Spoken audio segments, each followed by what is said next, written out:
Confessions 23. We cannot therefore be certain that all men desire true happiness, because there are some who do not look for joy in you. And since to rejoice in you is the only true happiness, we must conclude that they do not desire true happiness.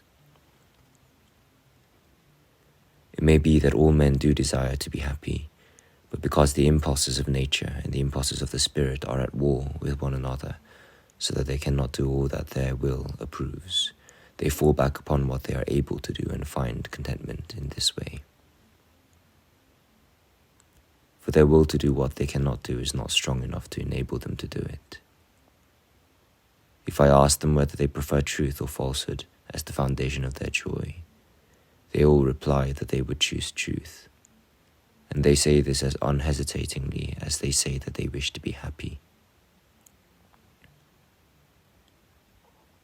True happiness is to rejoice in the truth, for to rejoice in the truth is to rejoice in you, O God, who are the truth, you, my God, my true light, to whom I look for salvation. This is the happiness that all desire. All desire this, the only true state of happiness. All desire to rejoice in truth.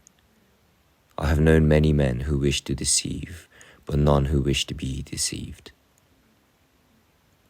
Where did they learn the meaning of happiness unless it was where they learned the meaning of truth?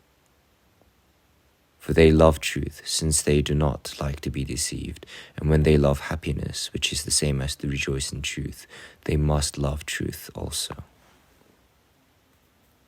But they could not love it unless they had some knowledge of it in their memory. Why then do they not take joy in it? Why are they not happy?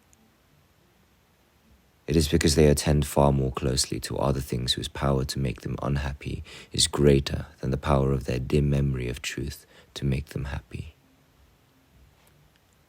There is still a faint glow of light in man. Let him walk on, for fear the darkness may engulf him.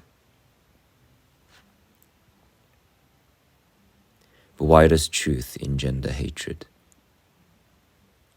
Why does your servant meet with hostility when he preaches the truth? Or the men love happiness, which is simply the enjoyment of truth? It can only be that man's love of truth is such that when he loves something which is not the truth, he pretends to himself that what he loves is the truth.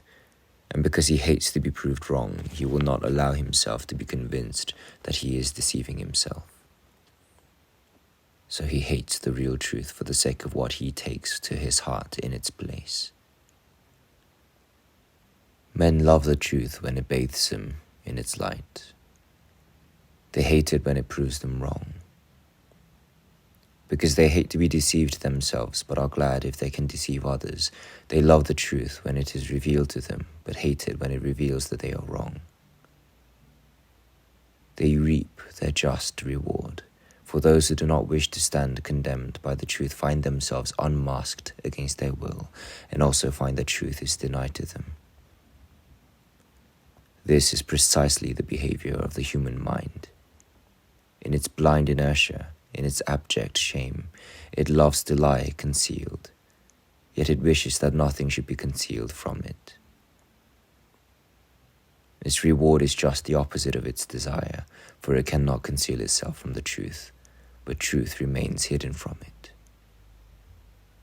Yet even in this wretched state it would still rather find joy in truth than in falsehood. One day then it shall be happy, if it learns to ignore all that distracts it and to rejoice in truth, the sole truth by which all else is true.